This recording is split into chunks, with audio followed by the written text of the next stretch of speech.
Piano teachers, this video is for those who want to introduce the meaning of tonalities to their students. You can also do this with piano beginners, because even in their first year of learning piano, they're going to learn some basic scales.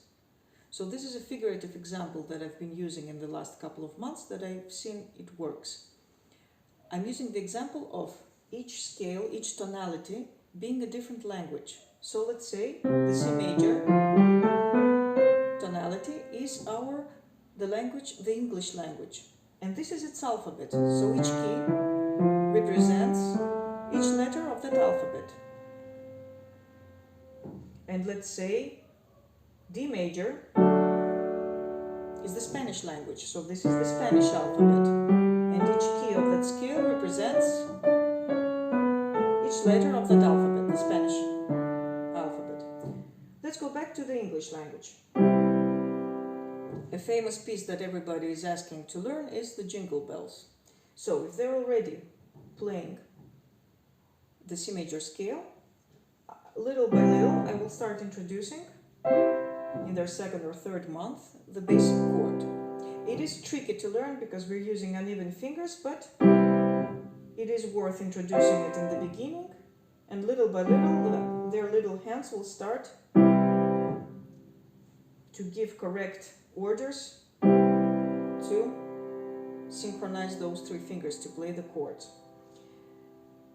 So the whole first phrase of Jingle Bells is the basic chord broken. I always start like that. I don't give them just the scores and the keys. I tell them this first phrase of Jingle Bells, and just with this passing key before the end, is the whole basic chord of the C major tonality of the English language.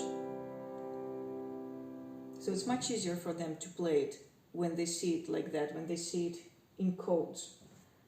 And then I will introduce the intervals and the chords in correlation to a language.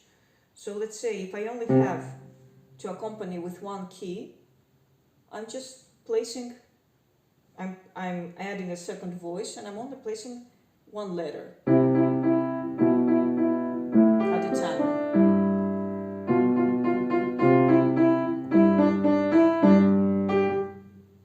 But if I'm gonna add two keys to one interval or one syllable, I'm already creating a much richer sound.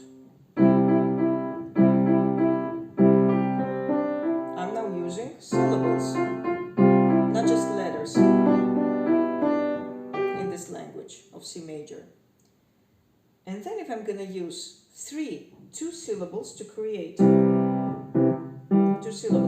whole word, this is a much richer sound.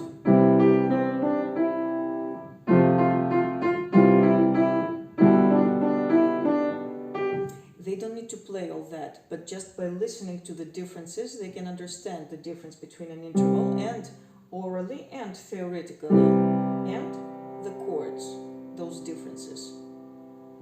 And if they're playing them in their scales, if you have late beginners, they can definitely play with chords to accompany the melody. And now if I was in Spain and I wanted to sing Jingle Bells in Spanish, let's say the Spanish language is D major. Piano beginners, by the end of their first year of learning piano, should already learn to play the D major scale, right?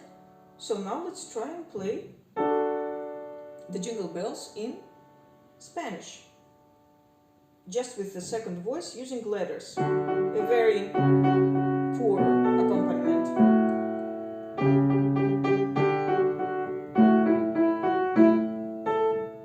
Then let's use syllables or intervals to create a richer sound. And even richer with words or chords.